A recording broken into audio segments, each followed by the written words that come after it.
ஒரு காலத்துல வந்து ஸ்பேஸ் வந்து நம்மளுக்கு ஒரு லக்ஸரியா இருந்தது. இப்ப வந்து it is become a necessity.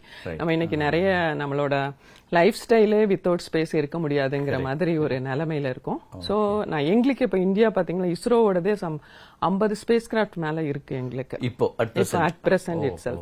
So அந்த ஸ்பேஸ் கிராஃப்ட் என்ன ஆகும்னா when it is outside the atmosphere, இப்ப நம்மளுக்கு வந்து அந்த நம்ம எப்படி அஃபெக்ட் ஆகாம வந்து சோலார் பார்ட்டிகிள்ஸ்ல இருந்து எப்படி அஃபெக்ட் ஆகாம இருக்கோம்னா நம்மளுக்கு எர்த்தோட மேக்னெட்டிக் ஃபீல்டு நம்மளை காப்பாத்திட்டு இருக்கு. சோ அந்த பார்ட்டிகிள்ஸ் வந்து எல்லாம் ரிப்பல் ஆகி so it will not enter into earth. So நம்ம ஒன்ஸ் வந்து நம்ம அந்த ஸ்பேஸ் கிராஃப்ட் எல்லாம் அதுக்கு வெளியே போகும்போது it is prone to those attacks. Correct. So அதனால அது வந்து ஒரு ப்ரெடிக்ஷன். தேர் ஆர் நிறைய இன்ஸ்டன்சஸ் வந்து ஸ்பேஸ் கிராஃப்ட் வந்து பிகாஸ் ஆஃப் திஸ் வந்து it is not functioning, it is dead அந்த மாதிரிலாம். சோ இப்போ வேர்ல்டு ஓவராவே வந்து ஒரு ஸ்பேஸ் வெதர் ப்ரெடிக்ஷன் அப்படிங்கிறது ஒரு பெரிய ஃபீல்டா இப்போ வளர்ந்துட்டு இருக்கு.